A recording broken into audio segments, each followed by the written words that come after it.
Hey everyone, it's Nintendo Gen 64 here, and welcome back to more Crash Bandicoot: The Wrath of Cortex. Today we're gonna go into Jungle Rumble.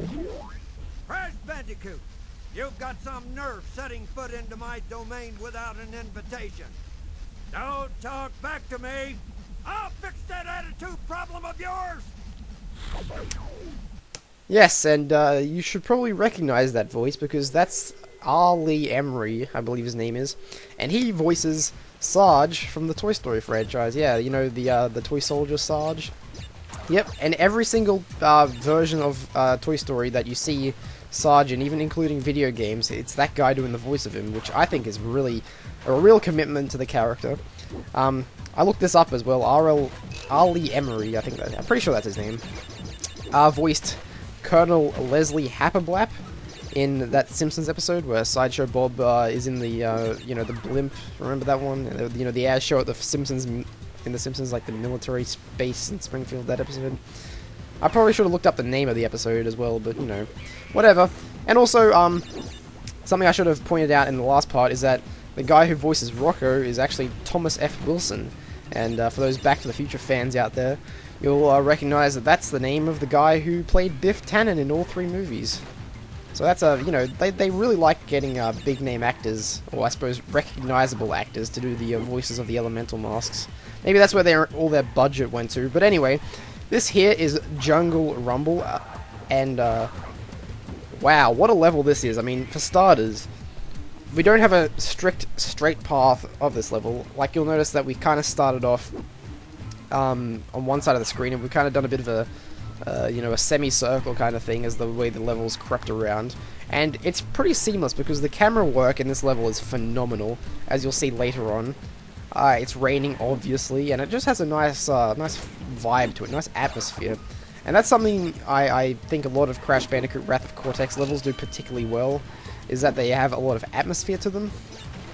Like, jungle combined with rain is like a very nice thematic kind of thing you can do to make the level seem a bit more like lived in, I suppose, because anytime there's rain, it just makes it feel more like it's part of the real world. I don't know if I can explain that. It's like organic movement, I suppose, seems realistic, I guess. I don't know. Anyway, so here it looks like we're running straight forward, and you could be fooled into thinking we're actually going to walk into the waterfall area here. And shit, get out of the water there, because it's too deep apparently for Crash to be in. Wow, I didn't even know that. Okay. But anyway, look at this. The camera follows us around, and now we've done a complete 90-degree turn, and we're now in a stream here, which is very nice. And once again, organic movement of the stream makes the level feel more realistic.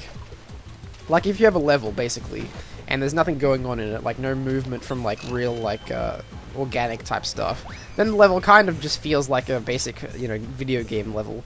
But, to have, like, moving water mechanics, moving rain mechanics, and that kind of stuff, it just makes it seem more realistic, I guess, even though you're looking at it like as a video game.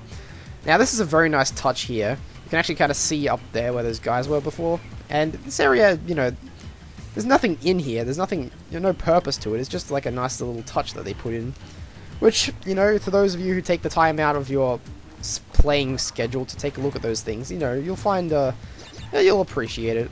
And that's what Crash Bandicoot: The Wrath of Cortex does a lot. Like, small little touches. They don't affect the gameplay at all. But, if you notice them, then you'll appreciate them. For instance, this little touch here.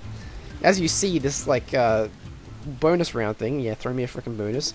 Flies around here. We're on the opposite side of the cliff face. And look at this. The bonus round actually exists within the level itself, which is something that no other Crash Bandicoot game has done up until this point.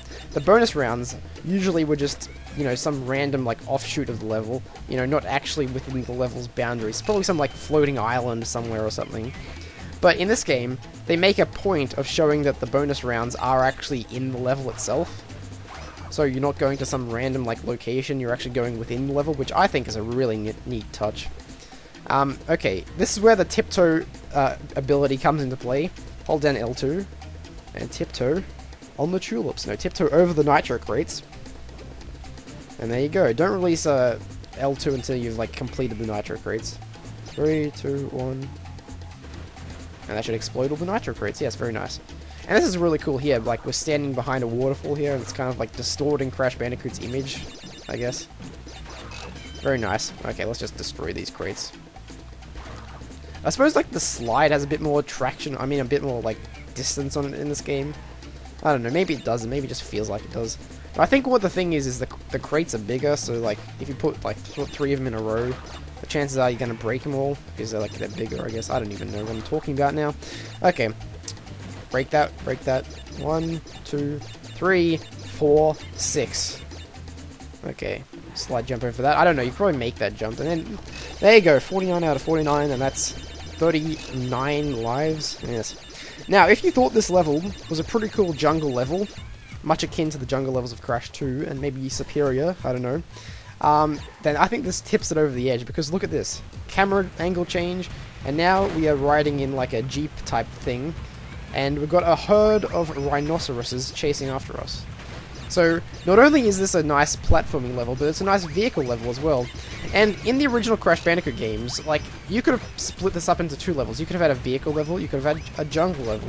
But Crash the Wrath of Cortex loves to mix these jungle levels, I mean these platforming levels and these vehicle levels together.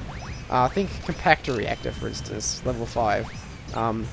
It's kind of the opposite of Compactor Reactor, actually, because in that level you were starting off in a vehicle, and in this one you start off platforming and progress into a vehicle. Okay, yes. Oh, shit. Yeah, if you miss one of those, you pretty much have to commit suicide, because there's no way of going back.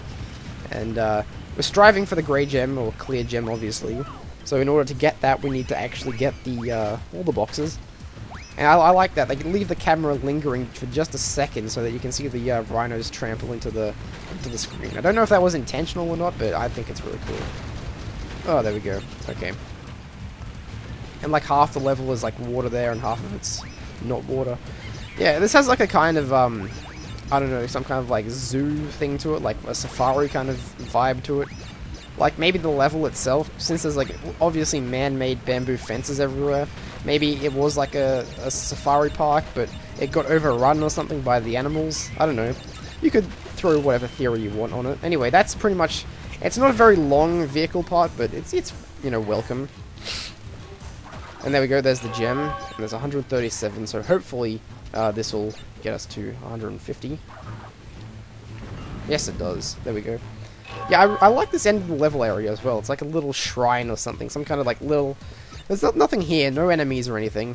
But it's welcome. It's cool. And look at that. When you jump on it, it goes underwater. Very nice. Anyway, so that was Jungle Rumble. Very nice level. It could be up there in my top 20 levels in this game, no doubt.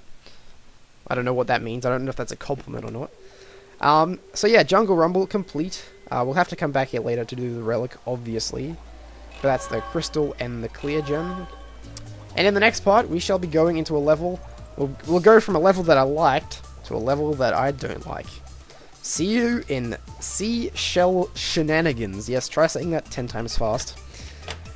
Thanks for watching, and I shall see you later. Ciao.